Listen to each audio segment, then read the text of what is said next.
Hello, and welcome to the International Quilt Museum's virtual First Friday Fun.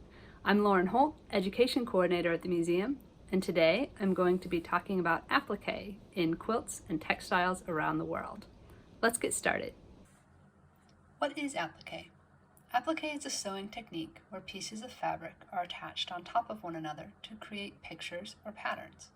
In this English rose variation quilt from 1939, the quilt maker used applique to create a design of green stems and leaves and yellow, red, orange, and pink roses applied to a white background. For the flowers, multiple colors are layered on top of each other.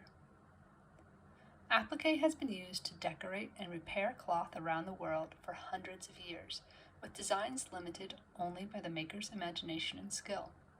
Some textile artists create geometric designs, while others create pictorial scenes with animals or human figures, or draw inspiration from flowers and other elements of the natural world around them. Applique designs can be decorative or can carry important cultural or spiritual meaning, or both. Some applique is the work of a single artist, while other examples might be created through family or community effort. Sometimes applique has also been called laid work, referencing the fabric layers laid on top of each other. The technique appears in quilts, wall hangings, flags, clothing, pictorial art, and more throughout history.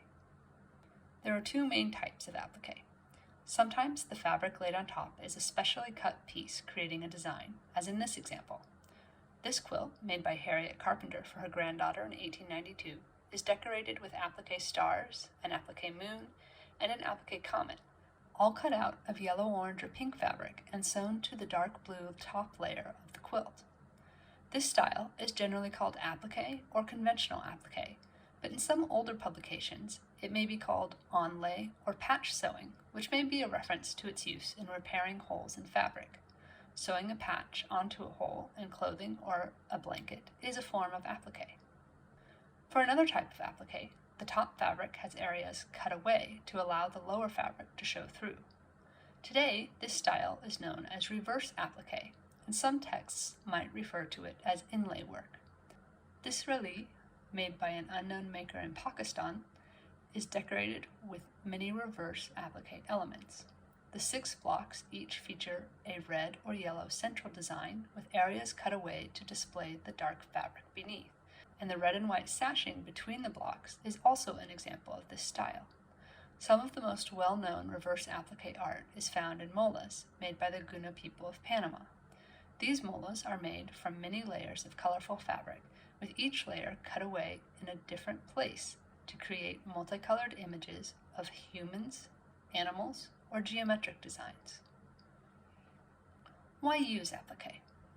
One reason applique is popular among quilt makers is because it allows for any design the maker can imagine. It also allows makers to create curving designs much more easily than can be achieved with piecing techniques. Hawaiian quilts, like this one, are a popular example of curving complexity in applique. For this style of quilt, the red design would have been cut from a folded red cloth, like a paper snowflake, to create symmetry. The design would then be unfolded, usually by a small group of friends or family members, and then carefully basted down to keep the long curves flat. Hawaiian quilting also often emphasizes these curves, with each stitched line marking an echoing curve that radiates out to the edges of the quilt. Some quilters use both conventional and reverse applique techniques in their work. This quilt, called a Moor River, made by Patrick Dorman in 1984, was created using both types of applique to both shape and outline the many curves and swooping shapes that compose its pattern. Many quilters also combine applique with other techniques, such as piecing and embroidery, for even more flexibility, as in this Bethlehem star quilt from the mid-1800s by Rachel Trundle. The central 8-pointed star is pieced from diamonds, but the flowers that fill the center and the spaces between star points are all appliqued, some with solid color fabrics and others with small prints.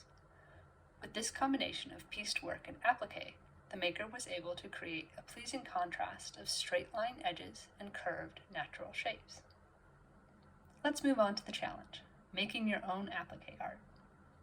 For this challenge, we have two options. The first is a tutorial for hand-sewn applique.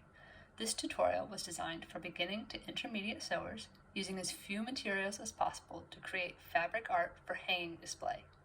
If you're not interested in sewing, there is a coloring sheet based on some of the applique designs shown in the quotes in this presentation, which can be used to create paper-style applique art.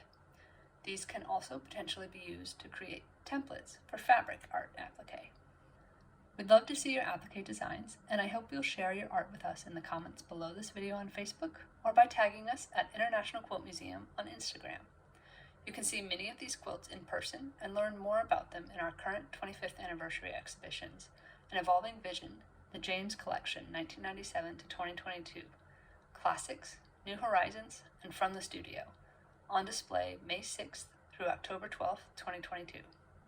I hope you enjoyed this presentation, and thank you for joining us for First Friday Fun.